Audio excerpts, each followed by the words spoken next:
इस वीडियो में अब हम स्टार्ट करने वाले हैं इंडियन नेशनल मूवमेंट, जिसका सबसे पहला टॉपिक हमने देखा था पिछले वीडियो में। सबसे पहला टॉपिक था important events of Indian national movement. तो इंपॉर्टेंट इवेंट्स की यदि हम बात करें तो यह, चूंकि आपने टाइमलाइन देखा ही था कि इंडियन नेशनल मूवमेंट 1857 की क्रांति से स्टार्ट होता है। तो हमारा सबसे पहला जो डेट है वो 1857 का है, जब हमें देखने को मिलता है कि 1857 की क्रांति कहा जाता है कि यह अंग्रेजों के खिलाफ सबसे बड़ा और पहला प्रदर्शन था। फिर वहीं हम देखते हैं 1838 में लैंड होल्डर सोसाइटी का निर्माण होता है, जो कि कोलकाता में बनता है। फिर वहीं हम 1876 में देखते हैं कि इंडियन एसोसिएशन एक ग्रुप बनता है। और एक बात हम बता दें कि इंडियन एसोसिएशन जो है यही बाद में इंडियन नेशनल कांग्रेस के साथ मर्ज हो जाएगा। इंडियन नेशनल कांग्रेस के बनने से पहले जो भारत में सबसे बड़ा पॉलिटिकल स्टेज था वह इंडियन एसोसिएशन ही था। फिर हम लोग देखते हैं कि 1884 में मद्रास महाजनसभा का निर्माण होता है। फिर 1885 में हम लोग देखते हैं कि बॉम्बे प्रेसिडेंसी एसोसिएशन बनता है, और ठीक उसी साल ही 28 दिसंबर को इंडियन नेशनल कांग्रेस का गठन होता है। इंडियन नेशनल कांग्रेस की यदि हम बात करें, इसे एक retired British civil service officer जिनका नाम एओ ह्यूम था, उन्होंने कांग्रेस पार्टी की स्थापना करी थी। फिर वही हम आगे देखते हैं तो डायरेक्ट आ जाएंगे 1885 के बाद 1907 में, जहां हम लोग देखते हैं कि कांग्रेस का जब सूरत सेशन चल रहा होता है, सूरत अधिवेशन चल रहा होता है, तो वहां पर कांग्रेस दो भाग में टूट जाता है। पहला जिसे हम लोग मॉडरेट कहते हैं, और दूसरा जिसे हम लोग एक्सट्रीमिस्ट कहते हैं। फिर आगे देखते हैं तो 1909 में मॉडल मिंटो रिफॉर्म आता है। फिर 1916 में कांग्रेस का लखनऊ सेशन होता है। इस सेशन में कांग्रेस मुस्लिम लीग के साथ दोबारा से मिल जाती है। फिर वही देखते हैं 1916-17 में होम रूल मूवमेंट भारत में स्टार्ट हो जाता है, जिसका क्रेडिट एनी बेसेंट को दिया जाता है। वही हम 1917 में देखते हैं अगस्त डिक्लेरेशन आता है। अगस्त डिक्लेरेशन से एक नाम याद आता है, अब एक आया था अगस्त ऑफर, जो 1940 में आया था। अगस्त ऑफर ये 1917 वाला अगस्त डिक्लेरेशन है, और ये 1940 वाला अगस्त ऑफर है। एक है अगस्त संकल्प, जो कि 1942 में आता है। 1917 में चंपारण सत्याग्रह होता है। चंपारण सत्याग्रह हमारे हिस्ट्री का, खासकर बिहार के हिस्ट्री में, बिहार स्पेशल में देखते हैं कि चंपारण सत्याग्रह बहुत ही इंपॉर्टेंट होता है। क्यों इंपॉर्टेंट होता है? क्योंकि कहा जाता है कि चंपारण सत्याग्रह ही वो पहला आंदोलन था गांधी जी का भारत में, और इसे watershed of Indian national movement भी कहते हैं। वहीं 1918 में हम लोग देखते हैं गांधी जी अहमदाबाद में स्ट्राइक करते हैं। 1918 में ही खेड़ा सत्याग्रह करते हैं। ठीक, इसकी यदि हम बात करें, ये पीजेंट्स के लिए था, ये वर्कर्स के लिए था, और ये भी पीजेंट्स के लिए था।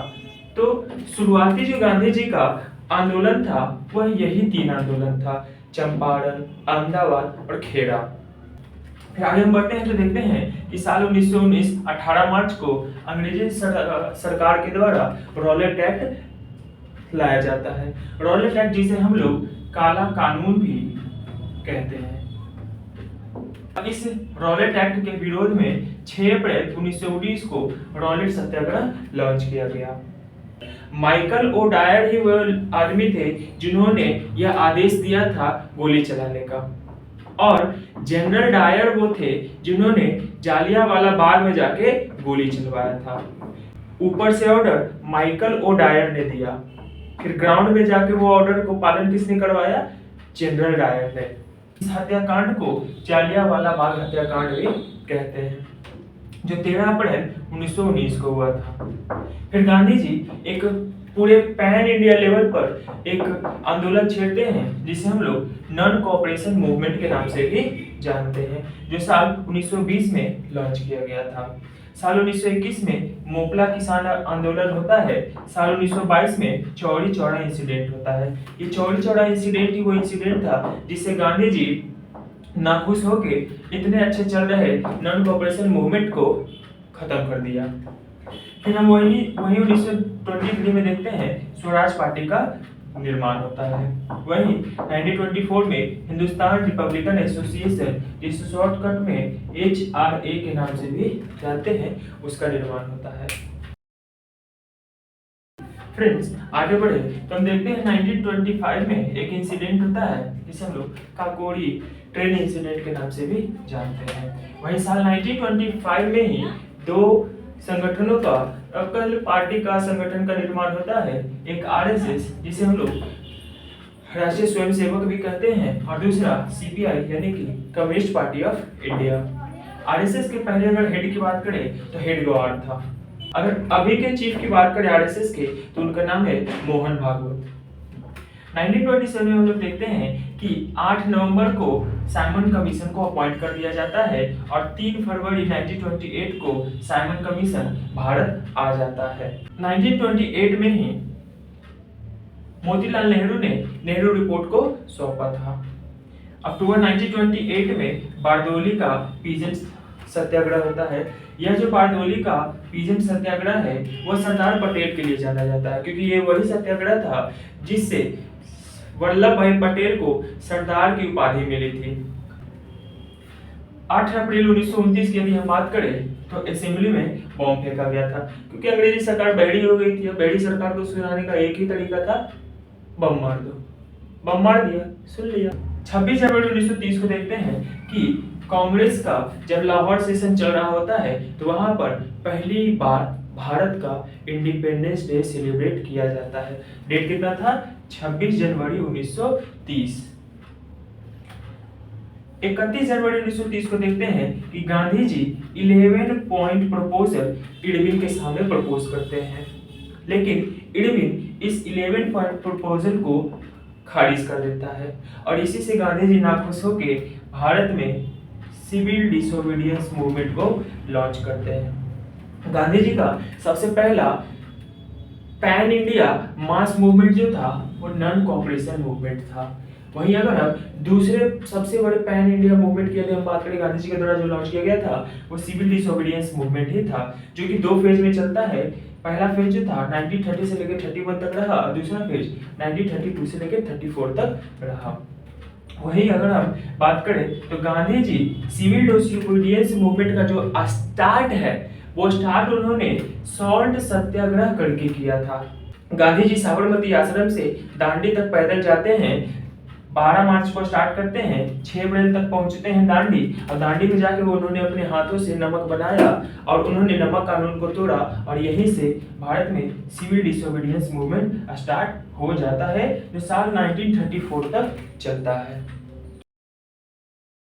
फिर आगे हम लोग बढ़े तो हम लोग देखते हैं कि 1930 से लेकर 1932 तक 3 राउंड टेबल कॉन्फ्रेंस होता है, जिसमें पहला राउंड टेबल कॉन्फ्रेंस नवंबर 1930 से लेकर जनवरी 1931 तक चला। दूसरा राउंड टेबल कॉन्फ्रेंस सितंबर 1931 से लेकर दिसंबर 1931 तक चला। वहीं तीसरा और आखिरी राउंड टेबल कॉन्फ्रेंस जो था वो नवंबर 1932 से लेकर दिसंबर 1932 तक चलता है। इस तरह से टोटल 3 राउंड टेबल कॉन्फ्रेंस होते हैं। एकमात्र इंडियन जो इन तीनों राउंड टेबल कॉन्फ्रेंस में उपलब्ध थे वे थे डॉक्टर भीमराव अंबेडकर। साल 1931 में 27 फरवरी को ही वह अशुभ दिन था, डार्क डे था, जिस दिन चंद्रशेखर आजाद ने अपने आप को गोली मारकर हत्या कर ली थी। 27 फरवरी 1931। फिर हम लोग देखते हैं 5 मार्च 1931 को गांधी और इरविन के बीच में समझौता होता है, गांधी इरविन पैक्ट। फिर 23 मार्च 1931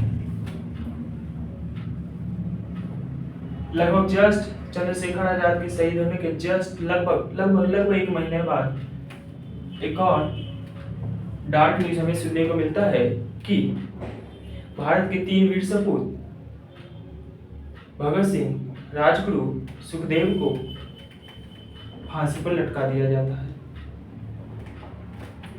वहीं हम 1932 में देखते हैं कम्युनल अवार्ड आता है। 24 सितंबर 1932 को पूना पैक्ट होता है। पूना पैक्ट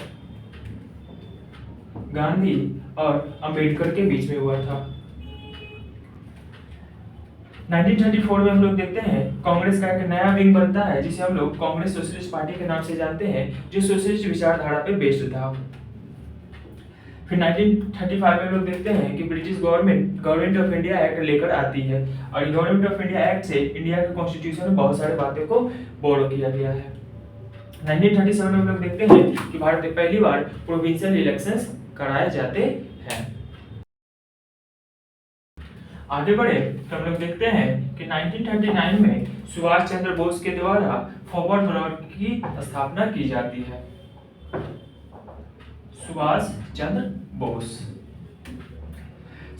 बोस ही हैं जो आगे चल के हमें आजाद हिंद फौज के साथ देखने को मिलेंगे।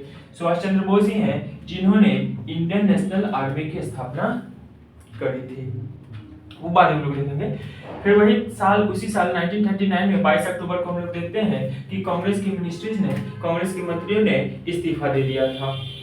हम 22 दिसंबर 1939 को देखते हैं कि मुस्लिम लीग ने लिबरेशन डे को अनाउंस किया।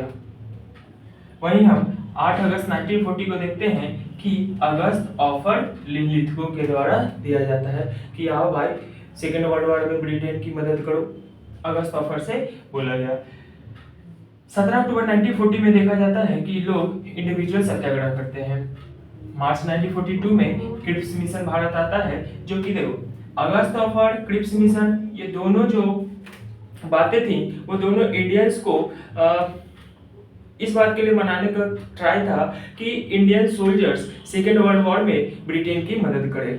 वहीं हम लोग देखते हैं कि अगस्त 1942 में क्विट इंडिया मूवमेंट लॉन्च कर दिया जाता है। तीसरा सबसे बड़ा पैन इंडिया मास मूवमेंट, पहला नॉन कोऑपरेशन, दूसरा सिविल डिसोबीडियंस और तीसरा क्विट इंडिया मूवमेंट। हम फिर देखते हैं कि 21 अक्टूबर 1943 को आजाद हिंद फौज की स्थापना की जाती है। फिर 1944 को हम लोग सीआर फॉर्मूला देखते हैं। 1944 में ही गांधी और जिन्ना के बीच में बात होती है। जिन्ना कहते हैं कि हमको एक अलग पाकिस्तान चाहिए, एक अलग राष्ट्र चाहिए, एक अलग मुल्क चाहिए, तो उसी के लिए गांधी जी के साथ इनका बात होता है। हालांकि ये मीटिंग फेल ही हो जाता है क्योंकि नया पाकिस्तान तो बना ही। 14 जून 1945 का वो डेट था जब भारत में बैबल प्लेन आया, और 25 जून 1945 को ही शिमला एग्रीमेंट होता है। 1945 में भारत में जनरल इलेक्शंस कराए जाते हैं और 1946 में इंडियन नेवी के द्वारा विद्रोह कर दिया जाता है। इधर वर्ल्ड वॉर से परेशान तो था ही ब्रिटेन, साथ साथ उधर सुभाष चंद्र बोस ने भी परेशान कर रखा था, और बेचारा इधर और परेशानी झेलना पड़ गया जब इंडियन नेवी ने रिवोल्ट कर दिया। हम लोग देखते हैं कि मार्च 1946 को कैबिनेट मिशन प्लान इंडिया आता है, जिसका काम क्या था कि भारत में इंटरिम गवर्नमेंट बनाए और भारत में कॉन्स्टिट्यूएंट असेंबली का निर्माण करे, जिसके 3 सदस्य थे, पैथिक लॉरेंस, अलेक्जेंडर एंड तीसरे स्टैफोर्ड क्रिप्स। 3 लोगों की अगुवाई में कैबिनेट मिशन प्लान आता है, जिसका काम क्या था, भारत में इंटरिम गवर्नमेंट बनाना और कॉन्स्टिट्यूएंट असेंबली बनाना। फिर 16 अगस्त 1946 को मुस्लिम लीग के द्वारा डायरेक्ट एक्शन डे से घोषित कर दिया जाता है, और 2 सितंबर 1946 को इंटरिम गवर्नमेंट आखिरकार बना लिया जाता है। इंटरिम गवर्नमेंट करने का मतलब है कि जब तक इलेक्शन होकर नया गवर्नमेंट बन नहीं जाए, उसके पहले जो समझ लो एक तरह से नकली गवर्नमेंट, असली गवर्नमेंट नहीं है, वो नकली गवर्नमेंट है। जब असली गवर्नमेंट बन जाएगा इलेक्शन के बाद, तो उसके बाद ये इंटरिम गवर्नमेंट खत्म हो जाएगी। फिर हम लोग देखते हैं 20 फरवरी 1947 को एटली डिक्लेरेशन आता है, और 3 जून को माउंटबेटन प्लान आता है। फिर हम लोग देखते हैं कि 18 जुलाई Indian Independence Act British Parliament में पास हो जाता है, और भारत आखिरकार 15 अगस्त 1947 को आज़ाद हो जाता है। तो भारत आज़ाद हो गया। ज़्यादा एक चीज़ और हम लोग देख लेते हैं कि कुछ इंपॉर्टेंट टाइमलाइंस में जो ब्रिटेन के प्राइम मिनिस्टर थे उनके नाम। जैसे अगर हम 1857 की क्रांति के समय की बात करें तो ब्रिटेन के प्राइम मिनिस्टर थे पामस्टर। वहीं अगर हम वर्ल्ड वॉर 1 की दौरान की बात करें तो ब्रिटेन के प्राइम मिनिस्टर थे लियोर्ड जॉर्ज। वहीं अगर हम सिविल डिसोबीडियंस मूवमेंट या फिर इकोनॉमिक डिप्रेशन वाले समय की बात करें जो कि साल 1929 से 32 तक चलता है, उसमें इंग्लैंड के प्राइम मिनिस्टर कौन थे? Ramsay MacDonald. अगर हम वही 1942 के क्वाइट इंडिया मूवमेंट की बात करें तो उस वक्त हम ब्रिटेन के प्राइम मिनिस्टर थे विंस्टन चर्चिल। और जब इलेक्शन होता है तो वो हार जाते हैं और नए प्राइम मिनिस्टर बनते हैं जो होते हैं एटली। ये लेबर पार्टी से थे और भारत की आज़ादी के समय ब्रिटेन के प्राइम मिनिस्टर एटली साहब ही थे।